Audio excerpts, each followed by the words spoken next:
So I heard you was interested in signing on the Shadow of the Deep.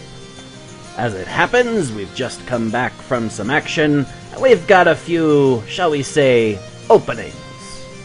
She's a sturdy ship, as tough as they come. And since you may have to fill in if one of your crewmates is turned to giblets, I'll show you all the systems on the ship, so you're gonna know what you've gotta do.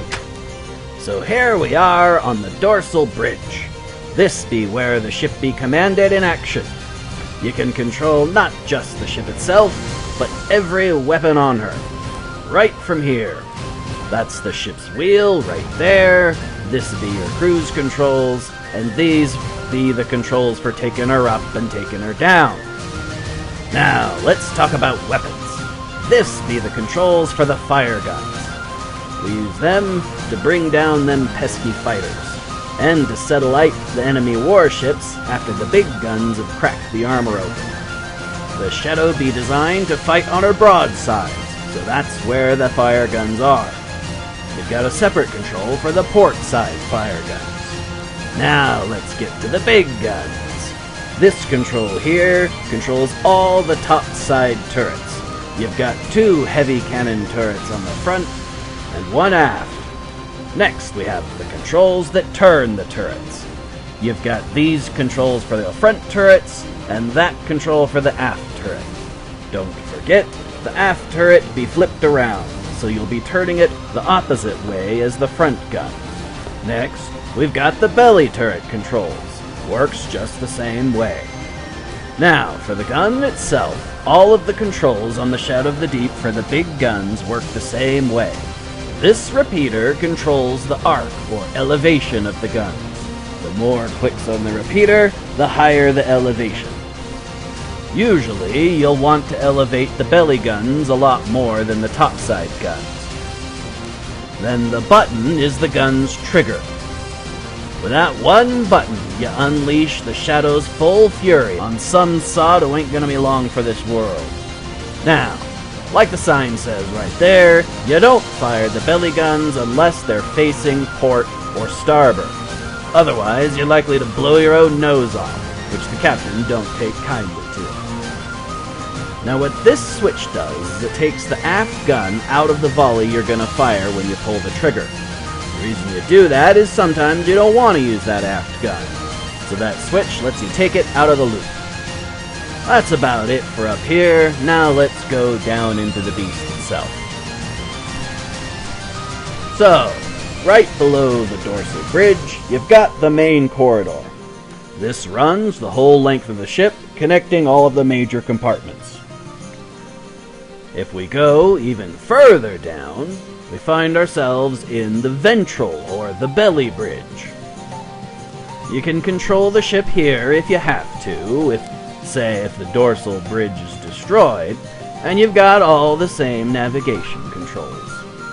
And you've got the same cannon controls as well, only difference is, down here you can only control the belly turrets. Now, over here, you've got a switch which you can use to control the fire guns. It's only the lower fire guns, but in a pinch it'll do.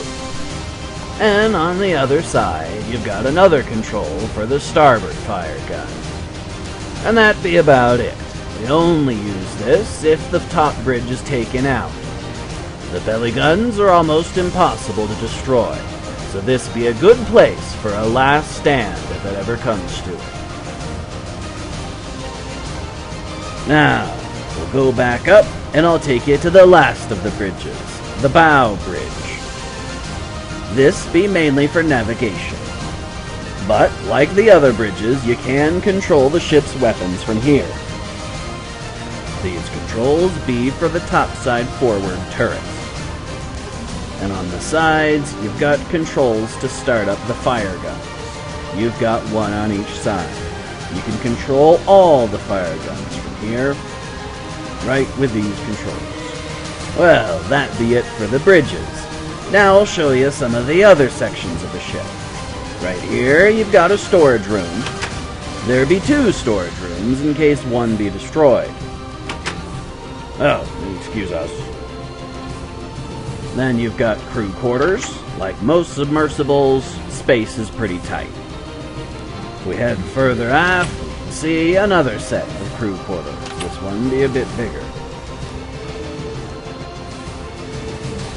Just across the hallway, you'll see there's the ship's galley. We prepare all the meals right here.